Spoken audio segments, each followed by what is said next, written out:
Now, what does that mean? Are you free to travel? Well, it means a lot. If you're speaking from a Masonic point of view, or you're speaking from a person who may be a member of the Order of the Eastern Star, it means a lot to say that you're free to travel. So today we're going to have this conversation. It's going to be dealing with those who have demitted from various lodges and various chapters, and what does it take to get a demit? Are brothers and sisters being charged to demit? I mean, are you free to travel? Are you free to go from lodge to lodge? Are you able? Are you that person to say, look, I'm going to go visit such and such a lodge, and they're within the same jurisdiction, recognition, and everything. You don't have to tell anybody you're going. Are you really legitimately free to travel? And I pose this question. Greetings.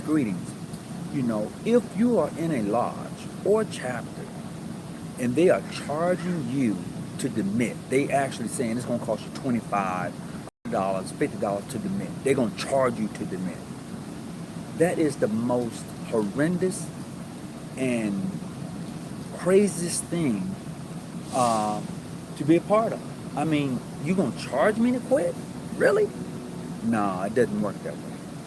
It really doesn't work that way. And this is what I come across a lot of times with brothers and sisters talking about they admit they want to go here, and they're being charged to do that. If you are one of those individuals who's in a lodge or a chapter and they charge you to demit because their bylaw says they need to charge you to demit, that's some foolishness. And your rules, your regulations, I get it. I'm cool with that. But I couldn't do that to me. I couldn't be part of a society, a jurisdiction that says that if I want to leave, you're going to charge me. Nah. No. If you are in a situation like that, I would send my lodge a certified letter saying, here's my demit, and my dues are paid in full. I would then in turn send the Grand Lodge a letter saying I demit, my dues are paid in full. Walk the fuck off. Just walk off.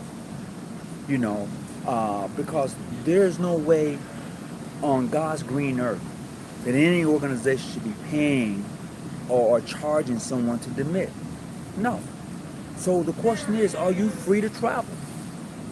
Are you in some type of bondage to where you feel that you have to pay? You got to pay? Man, please. I don't know what jurisdiction you're in, but I would tell you, in my own jurisdiction, if a brother felt that I'm done, I'm good to go, and as long as his membership is paid up in his lodge, we're giving him or her a demit, not holding nothing back. You can go wherever you want to go.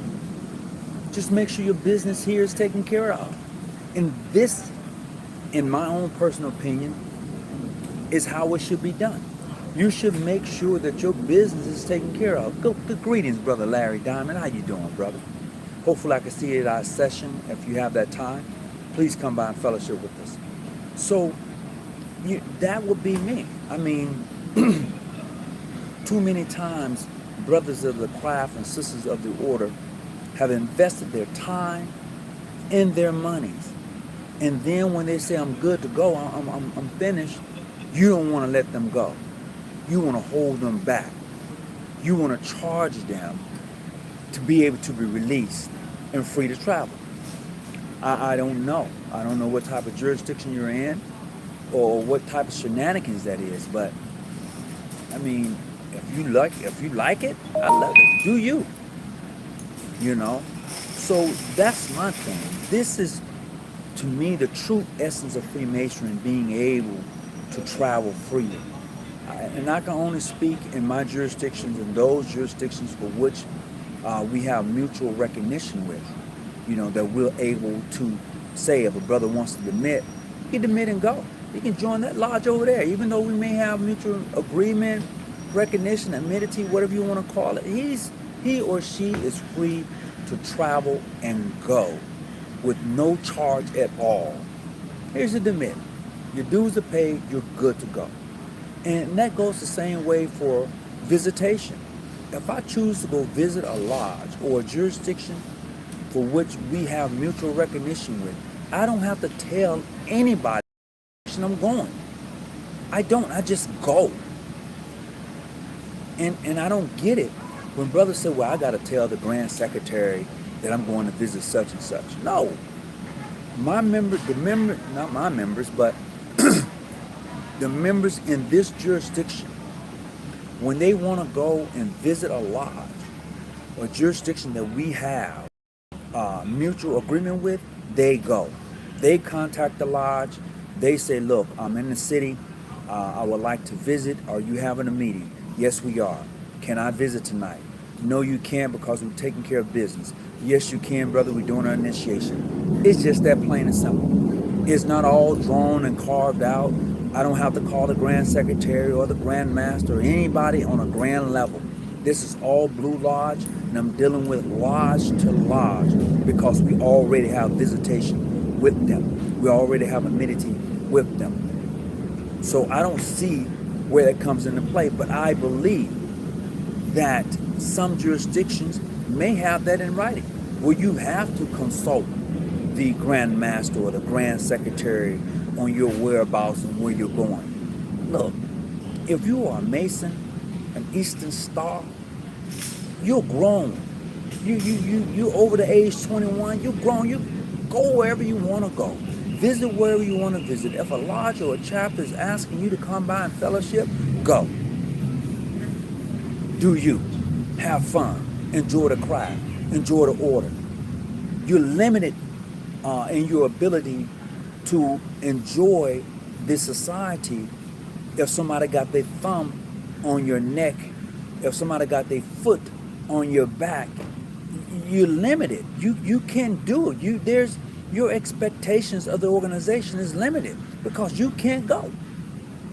Simple as that. You can't go because Grandmaster said you can't go. You can't go because the whatever said you couldn't go. What type of stuff is that? So today we're talking about, are you free to travel? And the question you have to ask yourself as a Mason, as an Eastern Star, am I? Or do you have to tell somebody? Do you have to call up somebody and say, man, look, can I go? I'm just saying, if you want to demit, do you have to pay for your demit? Bruh, I want to demit from the lodge. I appreciate the time of being here. I enjoyed the fellowship. My dues are paid, and here's $100 for my demit. What? I don't get it. I don't get it. And I'm not meant to get it because I'm not in that jurisdiction. All I'm saying is, as a Mason, I don't know. Like I said before, and I keep saying on a lot of my podcasts, I enjoy and get everything I can out of Freemasonry in the experience that I can travel. Brother Larry Diamond, he knows it. He's been to my jurisdiction, a couple of times. He's received the primitive rights from our sanctuary. He's come to our grand session and fellowship. We have done an amenity agreement with both jurisdictions. He's an administrator on this page. So we know that if he ever finds himself in San Diego, Brother Hawkins in San Diego, period. And if I find myself up by his way, bro, I'm in town, period. There's no way I need to tell my Grand Master. None of that. And that's the beauty of Freemasonry. This, to me, is how Freemasonry transcends. This is the example of how Freemasonry really should be. Because this is what I've gotten out of it. I thought Masonry was about making good men better. No. Masonry is not about making good men better. Because you already have to be a good man before you are accepted into the society of Freemasonry. It is to say that you are doing the things already. It is just saying that when you become a Freemason teaches a good man how to be a Mason. You're already a good man, of good repute, well recommended, of lawful age. You're already that. So the idea that Freemasonry teaches a good man how to become a better man is a lie. It's truly a lie. Did I believe that at one time? Yeah, I did. I was gung ho. Yeah, Freemason teaches good men how to become a better man. That's a lie. You know, Freemasonry teaches good men how to be masons. That's it. That's what we do. Because you're already the example of a mason. You're already a father, a husband, an uncle. You're already involved in the community. You're already showing that you can handle your business as a man. You're already exemplifying those things that contribute to you being a great mason.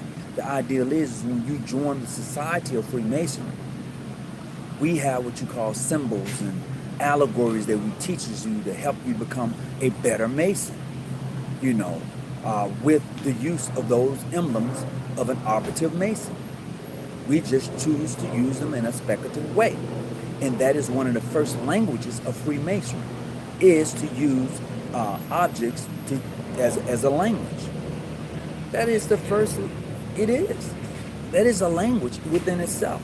And when you're able to break that thing down and use it, really use it, it's a beautiful thing. It's a beautiful thing. Yeah, you was welcome to my home too, bro. Yeah, we did have a good time there, Brother Larry Diamond. You know. So, hey, what's up? What's up? Joshua, what's going on? Hope everything is going okay with you. You know, so this is where we're at. So once again, you know, you have to think about these things when you are petitioning a lodge, when you are looking to become a Mason. There are some things you should ask as a person who's actually looking to become a Mason. There are some things you should ask as a sister who's petitioning a chapter and wants to be a member of the order. You know, to me, what I know now, being in this thing over 30, close to 35, 36 years, man, you know, but it comes with growth. It really comes with growth, you know. And I've had the privilege of being around good men. What's up, Brother Charles? How you doing? I've had the privilege of being around good men, and that is what I've enjoyed. That is what I've loved, you know, being in this particular lodge, in my jurisdiction. And you should find the same too. If you're in a lodge with some brothers, man, they should be teaching and training you, you know, especially if you're a young brother, on money. They should be definitely doing that shit. They should be assisting and aiding you to be the best that you can be as a Mason. That's what I mean, that's the type of company that I had. And now I'm that guy in my lodge. I'm that old head now. When young brothers come in, and I have to set the example. I have to be able to pull them by the side. And if the young man has a job but he wants to travel. He wants to hang out with the big dogs now. But his finances are not all the way there. This is where I step in as a mature Mason and say, look, you want to go to Grand Session, but your registration needs to be paid? Okay, I got your registration for you. You know, you need a room? Come and split a room with me. I paid your registration. You paid for half the room. We got it. That's where it teaches that young man the essence of being a good Mason.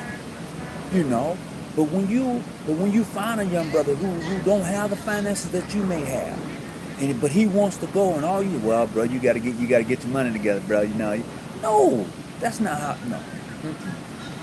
No. You should be able to assist that young man in his travel, so when he gets to travel and see other Masons from other jurisdictions, he's all excited about what your jurisdiction is about. You know, we have some young brothers in my lodge, and when I get ready to go somewhere, hey, bro, can you go? If you can go, I got you. If you can't go, it's cool. We'll take pictures and send them to you. But that's the excitement they get. You know, hey, bro, where you guys going tonight? Well, we're going to such. Oh, man, I sure want to go. Come on, go, bro. I got your gas money. And then when he or she begins to see other jurisdictions, other brothers from other places beside their own, when they know that, hey, you know, I can go here and I can go there. I don't have to even tell my worshipful master I'm going. I'm just going to go, because he's the example of the lodge. So he knows that when he goes somewhere, that she's representing the chapter, he's representing the lodge. No need. No need. You know. So this is where we're at. And this is my conclusion I've come to show me and to say, look, bruh, you know, when men are looking to become masons, you need to teach them how to be a mason, because they're already doing the works. You know, in your area, in your city, in your town. He's a police officer, outstanding citizen. You know, he ain't trying to cause nobody no harm, hurt, or danger. He just wants to be a great police officer. In the process, he wants to be a mason.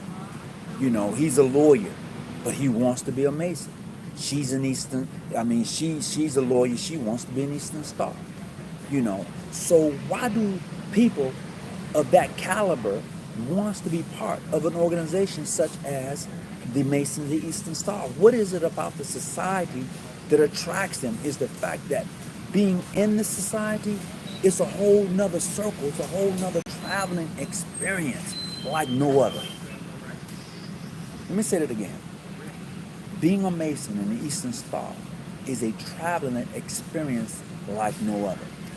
You know, when you get into a city, you don't know no one, but they see that jewel on your cap, they see that compass and square on your cap or on your shirt, and they greet you. You never met them before in your life, and they invite you out to come talk and fellowship with other brothers of the craft or sisters of the order. It's like no other place, bruh. It's like no other travel. It's like coming into a city. It reminds me of the movie John Wick. You know, it reminds me of John Wick. Out of all the killing and they've done, but when they get to the Continental, everybody is on the level. This is what it's all about to me. You know, the Continental, you know, everybody has done whatever they've done. But when you get to the Continental, you know you're on holy land. You ain't trying, you know, you ain't tripping. But then again, even at the Continental, where you know that, you know, everybody's on a level, you find that one or two who stepped out of line, you need to check it. And a lot of times, most of us are afraid to check. Brothers who have really stepped out of order. Sisters who have not done what they're supposed to do and exemplified those 5 errands. You don't say anything. No. That's not how it should go. I don't care what jurisdiction you're in. If you with me, we all need to be on a level. You know, we all need to carry ourselves a certain way. Because whatever you do is going to reflect. Whatever I'm going to do is going to reflect. So if we're together, we all need to be like leveled up, plumb up, squared up. You know, we all need to be walking a certain way, talking a certain way, carrying ourselves a certain way. No, I'm not going to bring embarrassments to you, and you shouldn't bring it to me. That is the essence of being able to travel freely, knowing that I'm traveling to foreign countries and I'm receiving master wages as such.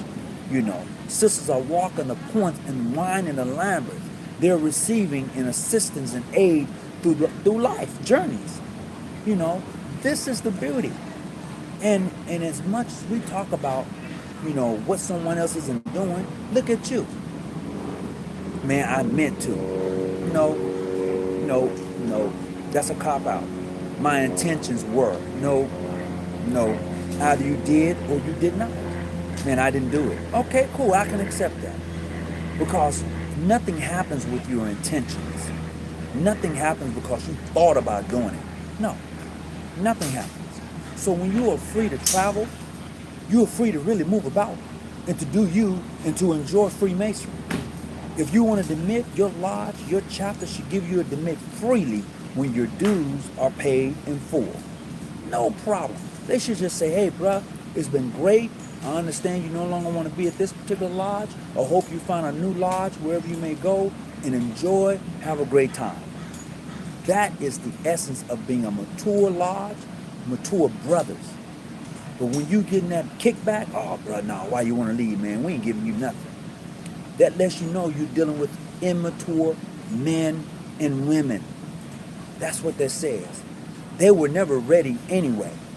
They're just holding a station in the chapter, holding a lodge seat in the lodge. They were never ready to be in that station. You elected them because they was the last result. You elected them because they've been in a position for so long. Well, he been sitting there as a junior warden for a long time. I'm just gonna put him as senior warden. No, no, no, no. If he or she has not met the qualifications to move forward, he or she should move forward.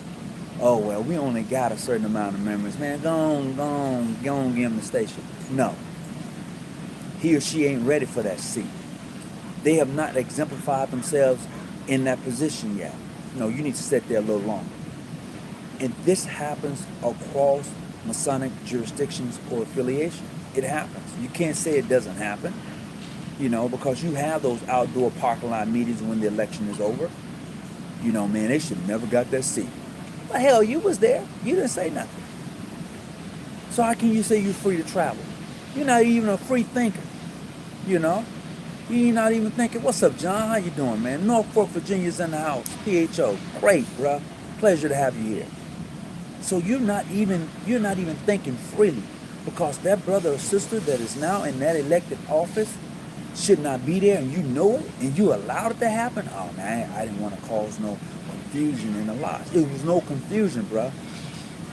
Now you're gonna really have some confusion, because you have someone in this seat who's really not qualified to be in that seat. But because you felt that you weren't going to say nothing, now they have it. Be it a wishful master, be it a grand master, or junior warden, whatever seat they're elected to. Well, he should have never been the secretary. Well, damn it, run for secretary. See, this is the free will of the organization. This is what I like. This is the free will of it. Because as long as you are I don't want to cause any ruffles. I don't.